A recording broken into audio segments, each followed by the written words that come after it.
The ring never made a sound when it landed. It just rolled, once, twice, and stopped at the edge of the granite counter like it knew what was coming. She didn't pick it up, didn't look at it, didn't say anything, either. Just stood there in that silent kitchen with her arms crossed, pretending not to shake. Her suitcase was by the door. She had packed it the night before, while I was asleep on the couch. Not even an argument, just the quiet zipping of a bag, a toothbrush vanishing from the cup, and that same perfume she only wears when she's meeting someone new. I could have begged. I almost did. But when she said, "I regret every day with you," I knew that kind of line wasn't improvised. That was something you rehearse. So I let her walk. She didn't slam the door, didn't ask for one last hug. She didn't even take the wedding photo off the hallway wall, just walked past it like it meant nothing. Like I meant nothing. I told myself I'd be fine. I told myself it was for the best. But 5 days later, the power went out. Not in the building, just in my unit. Breaker was fine. Bill was paid. Everything else on the floor was working. That's when I found her bracelet on the bathroom sink. Not my wife's. Her friend's.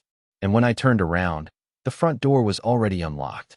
It was thin, gold, and slightly twisted, the kind that catches light just enough to look expensive without being obvious. I stared at it for a while, unsure if it had always been there. Maybe I was just losing my mind. Maybe I hadn't noticed it before. But that wasn't possible. Eliza never wore gold. She hated it. Said it looked dated and heavy, like something you'd find in an old woman's jewelry box. And this wasn't her style at all. It was more delicate, feminine, like someone wanted to be noticed but not remembered. I picked it up, and for a second I thought I heard something.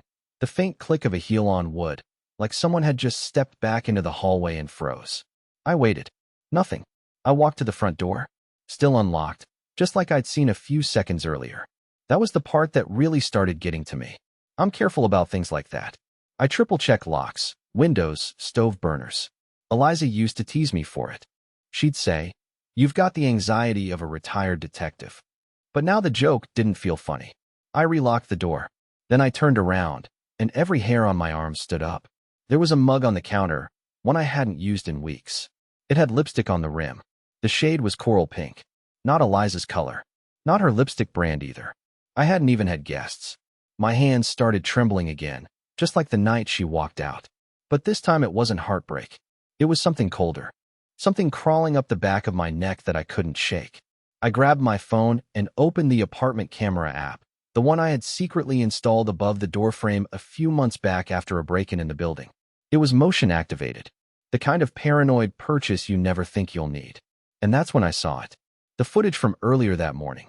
Time-stamped 7:13 a.m. Someone had entered my apartment. Not Eliza. Too short. And definitely not me. I was still asleep on the couch at that exact moment. The footage wasn't great, but I recognized the silhouette before she even turned toward the camera. Margot, Eliza's best friend, wearing heels. And that bracelet. She had a key, and she was holding a folder. Thick, yellow, with a rubber band around it. She placed it on my kitchen counter and left 5 minutes later. But here's the thing. That folder? It wasn't there when I woke up. I replayed the footage 5, maybe 6 times. Paused on her face. The slight turn toward the camera when she looked over her shoulder like she knew someone would see her eventually. Margot always had that instinct. She was the kind of person who never entered a room she didn't already know how to leave. But I couldn't wrap my head around it. Why had she come here? Why didn't she say anything? Why didn't I wake up? And where the hell was that folder? I tore the apartment apart looking for it. Checked under cushions, behind furniture, even inside the oven. Don't ask why. I wasn't thinking straight. Nothing. It wasn't like she could have taken it back after leaving. The footage was clear. She left without it. But it was gone. Like it had been erased from my apartment and my life in one clean sweep. Except not everything was gone. I found something I know I didn't own. It was tucked inside the drawer of the hallway table, right beneath the spare batteries and old receipts. A photograph. Just one. 4x6. Glossy. And very recent. It was of me. More specifically, it was of me asleep. On my couch. Taken from a high angle, like someone had leaned over the armrest while I was out cold and snapped it. My mouth was slightly open. One hand curled under my chin like a child's. I had a blanket over me I didn't remember pulling up. I dropped the photo like it was hot. The timestamp on the back was printed in smudged black ink. 6:48 a.m. That was 25 minutes before Margot appeared on camera. So someone had been in here before her. Or worse, with her. I sat down slowly, feeling the edge of panic sharpen in my chest. This wasn't just about Eliza anymore. This wasn't just a breakup. Someone was playing a game, and I didn't know the rules. I texted Margot. Did you come by today? No response. I waited 10 minutes. Called. Straight to voicemail. Then, just when I was about to try Eliza, not even sure why, I heard something slide under my front door. A whisper of paper against linoleum. I got up, opened the door fast. No one. But on the floor was a manila envelope. No return address. No markings. Inside was a single sheet of printer paper. Typed. Meet me at the old playground off Briar Hill at 11 p.m. Come alone. Do not bring your phone. And scribbled in pen beneath the text, barely legible. She was lying to both of us. I stared at that sentence like it was a foreign language. She was lying to both of us. Not just me.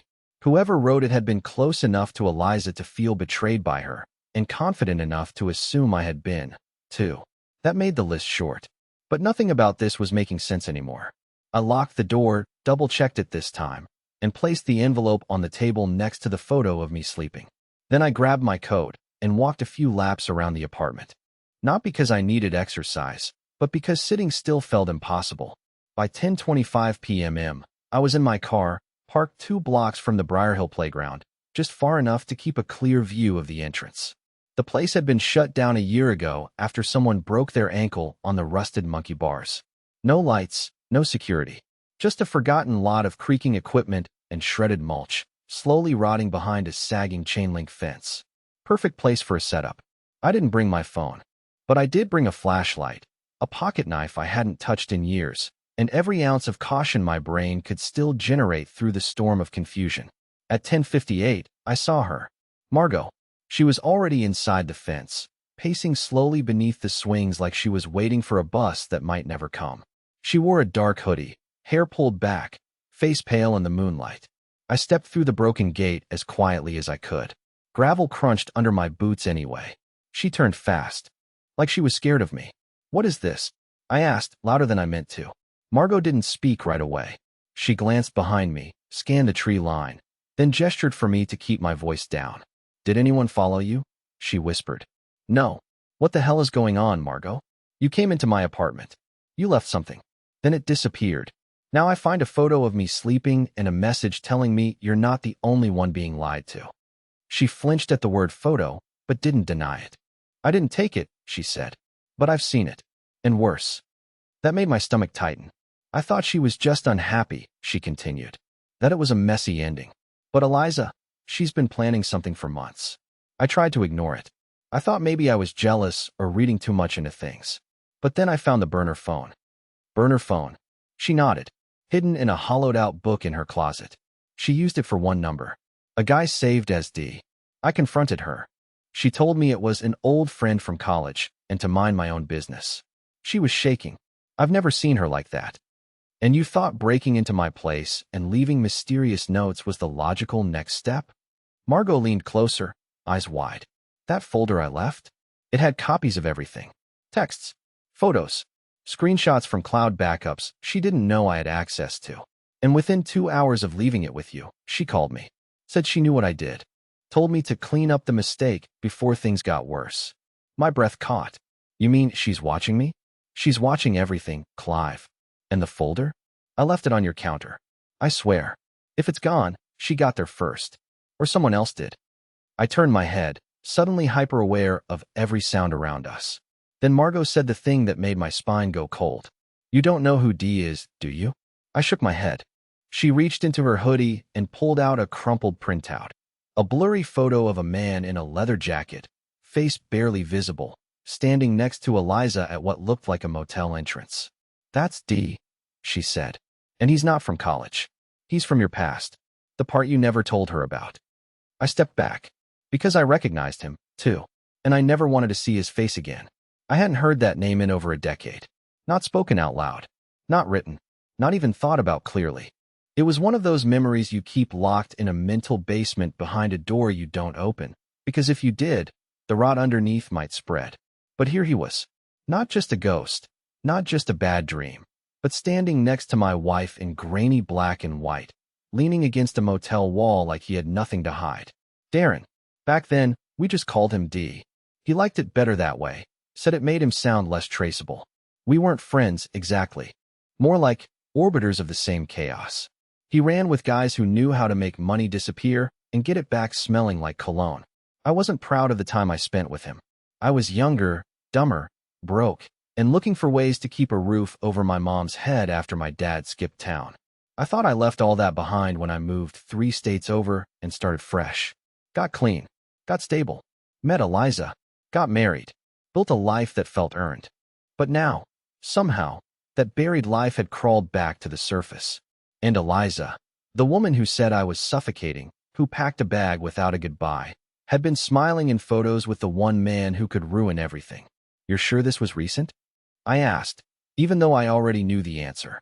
Margot gave me a look. The photo was time-stamped 3 weeks ago. Motels in Newton Falls. You want to know what room they were in? No, but I did.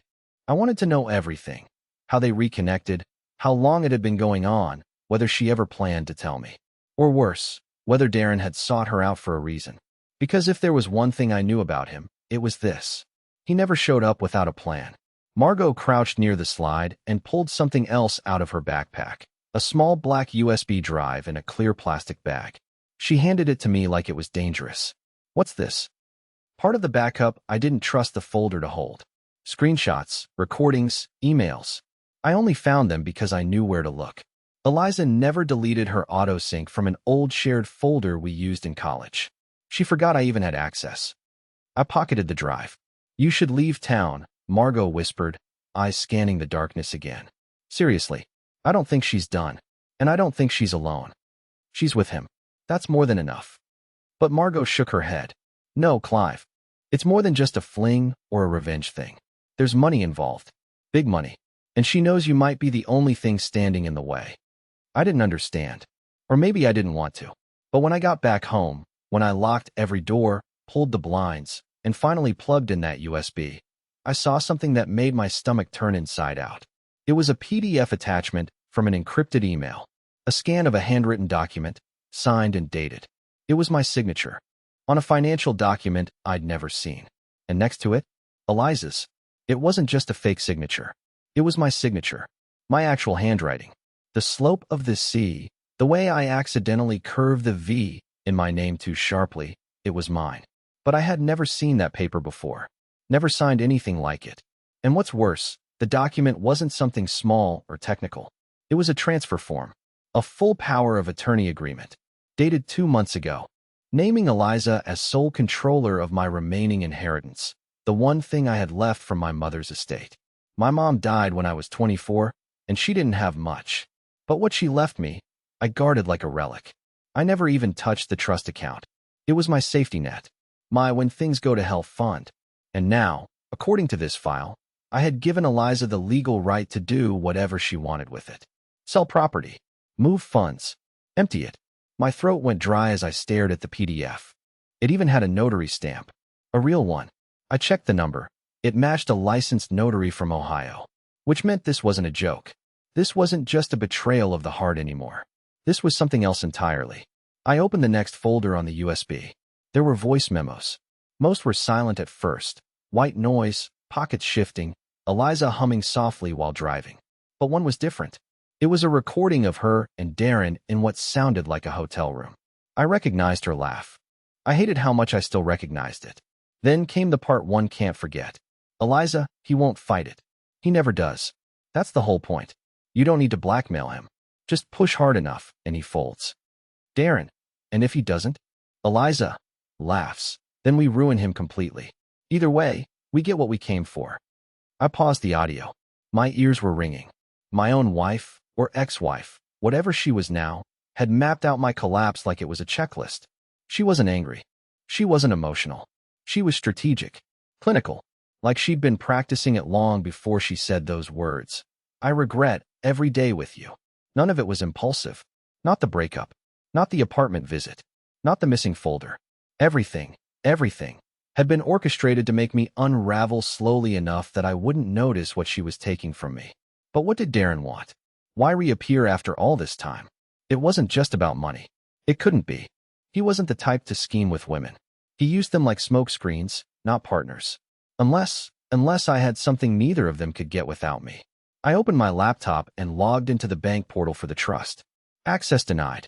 Password changed. I tried the backup account. Locked out. Then my email pinged. A new message. No subject. No sender. Just a blank body.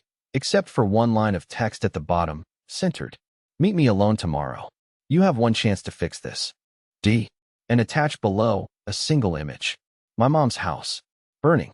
I don't know how long I stared at the image. It wasn't even high resolution. Just a grainy phone shot of my mother's old house. The one I grew up in. The one that had been empty since her death. The windows were glowing orange, smoke curling through the roof tiles, and flames licking out from the porch like a living thing. I knew it wasn't a stock photo or some random threat pulled from Google. I recognized the crooked mailbox, the cracked step I never fixed. They burned it, or wanted me to think they did. I jumped to my feet and grabbed my keys. I knew it was reckless, but I had to see it for myself.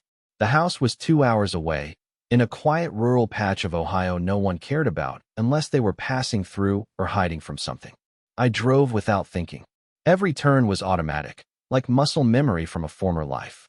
The sky was pitch black by the time I reached the gravel drive, headlights sweeping across the familiar trees, and then my chest clenched. It was still standing. The house wasn't burned to the ground. At least, not yet. But the porch was charred. One side of the living room window had been shattered, the frame blackened from smoke. Whoever took that photo hadn't been bluffing. They'd set a small, contained fire, enough to scare me. Enough to send a message. They could take anything from me. Even the dead parts I tried to protect. I stood in the yard for a long time, just listening to the wind through the trees, trying to steady my breathing. Then I walked around to the back of the house, past the shed. That's when I noticed something new. A tire track. Fresh. Too fresh. It wasn't mine. It curved out toward the woods. I followed it with a flashlight until the trees thickened, and I saw the edge of an old black car tucked under the brush. Still warm. Still ticking.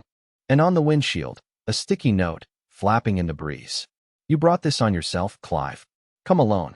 No more warnings. I froze. Not because I was afraid, but because I recognized the handwriting. It was hers. Eliza. She wasn't just following Darren's plan.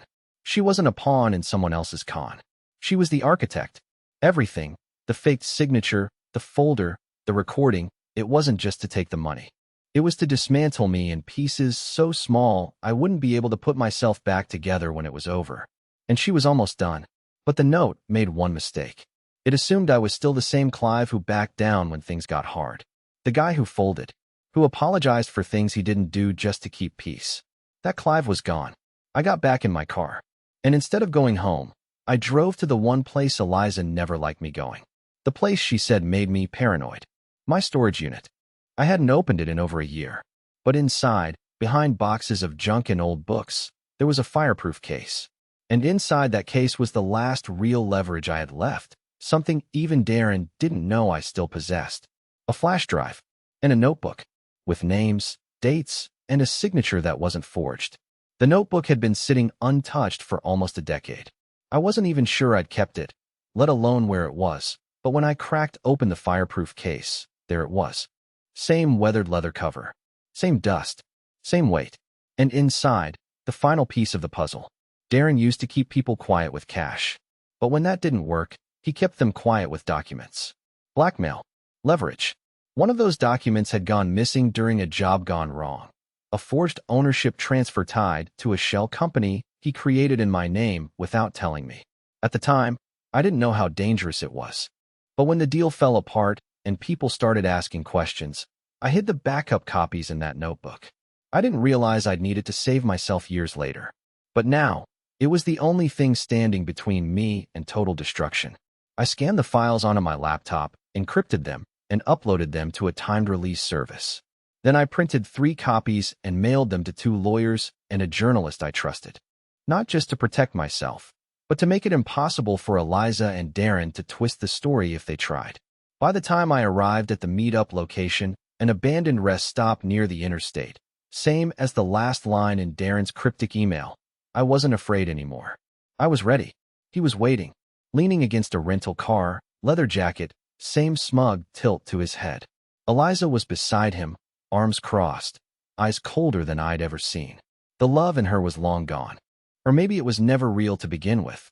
Clive, Darren said, like we were old buddies catching up after a poker game. You brought the paperwork? I brought something better, I said, tossing the envelope on the hood of his car.